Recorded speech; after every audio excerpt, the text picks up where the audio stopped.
The NLRB with a favorable ruling for temporary workers next on your Labor Minute.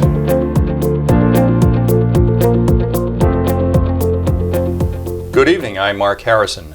The National Labor Relations Board ruled last week to overturn a standard dating back to President George W. Bush that stated the only way for temporary and permanent workers to form a union was if both sets of employers agreed to jointly bargain with that union. In other words, if some of the employees doing a specific job were permanent workers with the corporation, and the rest of the employees doing the same job were hired from a temporary agency, then in order for a union to be formed by these workers, both the parent corporation and the temp agency had to agree to allow it to go forward.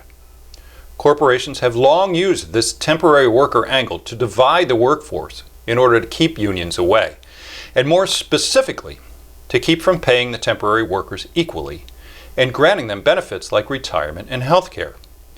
Of course, this had the added benefit of creating two classes of workers doing the same job who didn't trust each other because the temporary workers lacked the pay and benefits of the permanent workers, while the permanent workers were kept under the implied threat that they could easily be replaced if they rocked the boat. And there is nothing an employer likes more than having their workforce fighting amongst themselves rather than having a union. We all have to learn to set aside our individual differences so we can all benefit in our collective working lives. And now, if you're part of this temporary worker tactic, you can do just that. I'm Mark Harrison with your Labor Minute.